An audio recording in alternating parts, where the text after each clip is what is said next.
नमस्ते सभी को, न्यूज जनरेशन में आपका स्वागत है। यहाँ आपको मिलेंगी ताज़ा खबरें, सटीक जानकारी और हर जरूरी अपडेट बिल्कुल सरल भाषा में। जुड़े रहें हमारे साथ। भारत पाकिस्तान सीज फायर की तरफ पाकिस्तानी मीडिया के हवाले से बड़ी खबर आ रही है कि भारत और पाकिस्तान की सेनाएं 30 मई तक शांतिपूर्ण स्थिति में लौटने को तैयार हैं। यह फैसला ऑपरेशन सिंदूर के तहत 10 मई से जारी सीज फायर के बाद आया है, जिसके सफल होने पर दोनों देशों की सेनाएं चरणबद्ध तरीके से पीछे हटने के लिए समन्वय कर रही हैं। यह कदम सीमा पर तनाव कम करने और दोनों पड़ोसी देशों के बीच स्थिरता लाने की दिशा में एक महत्वपूर्ण मील का पत्थर साबित हो सकता है। दोनों देशों के बीच लंबे समय से चले आ रहे गतिरोध के मद्देनजर यह पहल बेहद अहम मानी जा रही है। उम्मीद है कि ये कदम क्षेत्र में शांति और सुरक्षा को बढ़ावा देगा। चलिए अगले खबर की ओर बढ़ते हैं। अमृत स्टेशन योजना का उद्घाटन। प्रधानमंत्री नरेंद्र मोदी आज 18 राज्यों और केंद्र शासित प्रदेशों के 86 जिलों में 103 पुनर्विकसित अमृत स्टेशनों का उद्घाटन करेंगे। इन स्टेशनों के पुनर्विकास पर 1100 करोड़ रुपए से अधिक की लागत आई है।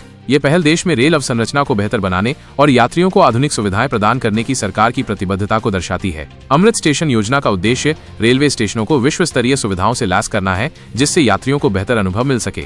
इन स्टेशनों में यात्रियों के लिए आधुनिक प्रतीक्षालय, उन्नत स्वच्छता सुविधाएं और बेहतर कनेक्टिविटी सुनिश्चित की जाएगी। चलिए अगले खबर की ओर बढ़ते हैं। झारखंड में आकाशीय बिजली का कहर। झारखंड के 2 जिलों में सोमवार को आकाशीय बिजली गिरने से 5 लोगों की दुखद मौत हो गई और 6 अन्य घायल हो गए। पुलिस ने इन घटनाओं की जानकारी दी है। ये घटना राज्य के कई हिस्सों में मानसून से पहले की बारिश के दौरान हुई है। स्थानीय अधिकारियों ने लोगों से खराब मौसम के दौरान सुरक्षित स्थानों पर रहने और खुले में न निकलने की अपील की है। आकाशीय बिजली से बचाव के लिए जागरूकता अभियान भी चलाए जा रहे हैं, ताकि भविष्य में ऐसी घटनाओं को रोका जा सके। यह घटना प्राकृतिक आपदाओं से निपटने की तैयारी की आवश्यकता को उजागर करती है। चलिए अगले खबर की ओर बढ़ते हैं। तमिलनाडु में बारिश से दीवार ढही।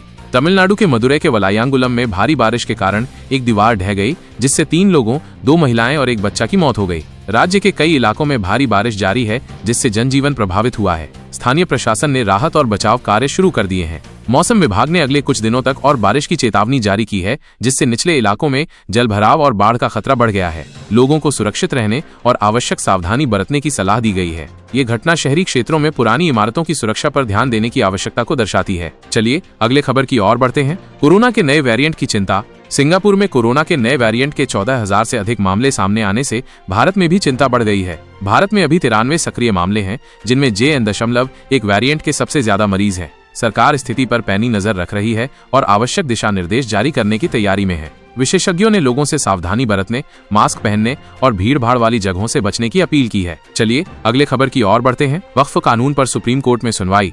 सुप्रीम कोर्ट वक्फ संशोधन एक्ट 2025 की संवैधानिक वैधता को चुनौती देने वाली याचिकाओं पर सुनवाई कर रहा है। आज भी इस मामले पर सुनवाई जारी रहेगी और अंतरिम आदेश पारित होने की उम्मीद है। यह मामला देश भर में वक्फ संपत्तियों के प्रबंधन और अधिग्रहण से संबंधित है। याचिकाकर्ताओं ने इस कानून के कुछ प्रावधानों पर आपत्ति जताई है, जबकि सरकार ने इसे वक्फ संपत्तियों के बेहतर प्रबंधन के लिए आवश्यक बताया है। इस मामले में सुप्रीम कोर्ट का फैसला देश में वक्फ बोर्डों के कामकाज और उनके अधिकारों पर दूरगामी प्रभाव डालेगा।